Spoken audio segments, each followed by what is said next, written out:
Okay, good morning again, everyone. This is Nick Petro, National Weather Service in Raleigh. It's 11:30 on Friday morning, January 6th, with your winter storm update. And what you see on the screen here right now, I thought I'd start off with current conditions. So you can see this is actually a radar loop, and it's color-coded based on precipitation type. So the blues and pinks you see there, that's snow. The green is rain. The orange is sleet, and the red is freezing rain. And the numbers there are current temperatures. So anyway, you can see that indeed we do have some weather headed our way. And temperatures are, obviously, well above freezing across a good portion of central eastern North Carolina. And you might be thinking, well, there's some rain just to the southwest. Well, when will that be getting up here? That is rain, I might add, in terms of precipitation type. But that may come in here during the afternoon hours. But again, you see those temperatures are warm enough. I think we're going to be in good shape, and it'll be mostly rain, or just about all rain, as we pointed out earlier. I'll show you here in a minute when this batch gets here. So anyway, when this batch moving across, or beginning to move across the mountains here, when it makes its way to the other side, a lot of it's just going to simply dissipate. That's not uncommon when weather moves across the mountains. So, but there could be a few snow showers. What's left over get going in the Triad region later this afternoon. So anyway, let's go ahead and get to the slides. And a lot of this will come into a little bit of clarity here. The winter storm watches warnings and winter weather advisories are all still in effect. No changes since this morning. All in all, no major changes since we emailed these since we emailed these briefing slides out at 6 a.m. So if you saw our 6 a.m. set of briefing slides, nothing major has changed, but we did add this here's what the radar may look like slide as a better way to kind of visualize how this may all play out as the day goes on. So obviously we want to focus on, again, for timing. That's what this is meant for, timing, not necessarily intensity. And the white text overlays what precipitation type we think it will come in at. So as I sort of alluded to already, later this afternoon, we've got that precipitation that was that I earlier showed in South Carolina moving up across central and southeast North Carolina and expanding. Should be warm enough that should be all rain. But I wouldn't be surprised if maybe there's a few wet snowflakes mixing in, particularly east of the Charlotte area. And then as a few of the lingering kind of leftover flurries or light snow showers move across the mountains, they might get into the Triad region by later today. Again, I don't think this is going to be a big deal later this afternoon. I don't think there's going to be anything to really worry about in terms of things going downhill drastically this afternoon. I think things will deteriorate this evening, however. Look at the 8 p.m. Slide, and you can see a fairly wide precipitation shield covering much of central North Carolina. And as we've been advertising, as you go west and north, there's a good chance that'll be more snow, perhaps some sleet mixing in with rain across the Triangle region. As you head south, toward Fayetteville area, that's going to be more in the way of rain. And as you get east of I-95, that'll be rain. Again, still warm enough this evening for that precipitation in those areas to be rain. But as we head into midnight and the storm gets a little stronger, the atmosphere cools a little bit, look for it to be all snow north of I-85 corridor. Look for all snow across, just east in the Charlotte area, northeast of Charlotte. But however, we're going to see this mix of snow and sleet across the Triangle region, northern Sandhills region, up toward the I-95 corridor. And the only place we still expect it to be just rain will be across the southern I-95 corridor, the Fayetteville area over to Clinton, and maybe just south of Goldsboro. Those locations will probably see rain prolonged well into the overnight hours. As we get to 4 a.m. Saturday, we expect the snow to pick up in intensity, particularly across the basically everything from west of the Triangle, the Triad region, south of the Triad region. But we are starting to become concerned that the sleet could hang on longer. We could see a more prolonged period of sleet across the Triangle region, Johnston County, over to Rocky Mount. It could be a lot of sleet. It could be quite a bit of sleet. So even though the word snow, it's not, even though it may not be all predominantly snow, there's still going to be a lot of sleet that could cause a lot of problems up towards the northern I-95 corridor, snow heavy at times, rain mainly, again, southeast North Carolina, eastern North Carolina. When we get up, when day after daylight Saturday morning, cold air will be pouring in, so everything should change to snow. And then by noon Saturday, precipitation will be ending. So things will be wrapping up pretty quickly by midday Saturday. So that's how we think right now this is all going to play out. When you look at the actual snowfall forecast, this is our official forecast. There's a lot of ways this can be altered, but clearly, as I pointed out and alluded to, the heaviest snow we're expecting from basically Raleigh, northwest and northeastward along the I-85 corridor over toward the northern I-95 corridor, where 7, 8, maybe 9 inches of snow may fall.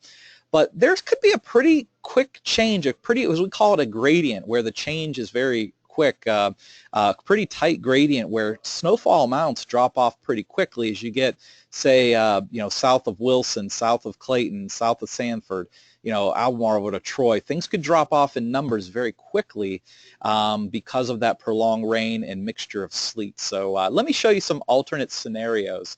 The snow numbers we're showing down south, Rayford, Fayetteville, Clinton, that would all come after it changes to snow tomorrow after sunrise. So I don't see any snow falling in Rayford, Fayetteville, Clinton this evening or really much of tonight. Those accumulation values are for tomorrow morning after it changes back to snow. So what are some possible alternate scenarios? So let's start south.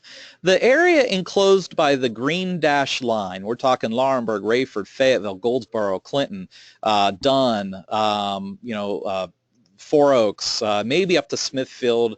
That area will see rain well into the nighttime hours. There is uncertainty into how much snow falls after the change later Saturday morning. So these numbers may, in fact, if the snow does not last after it changes to snow tomorrow morning, if it doesn't last very long or if it wraps up pretty quickly, these numbers could be somewhat high. And they're not very high to begin with, but there may not be much snow at all if the snow doesn't last very long after it changes over after sunrise tomorrow.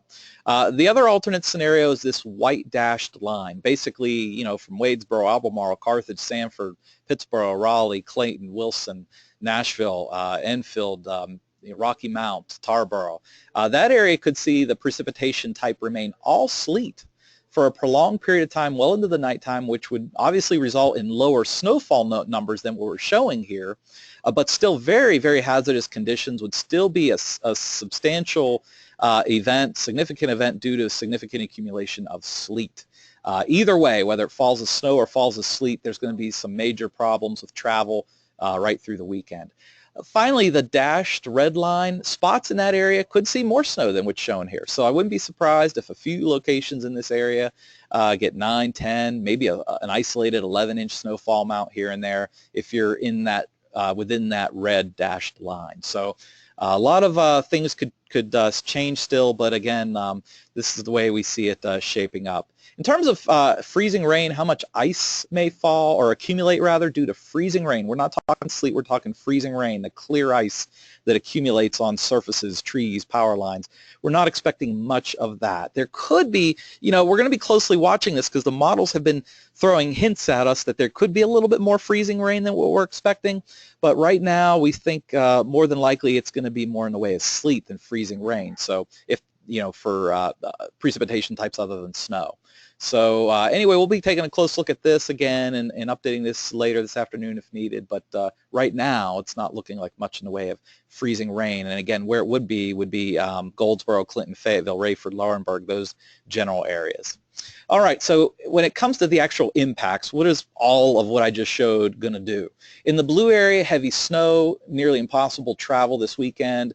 Cold temperatures will give us black ice issues right through early next week. Travel is going to be a mess in the blue area right through early next week. In the pink, you know, there could be a lot of sleet, but still heavy snow. Either way, snow or sleet, travel is going to be bad, hazardous, if not impossible, right through the weekend. And again, with black ice issues continuing into early next week, travel will be hampered in this area right through the weekend into early next week. In the orange area, there is some snow expected, but models are trending to more sleet and perhaps a lot of it.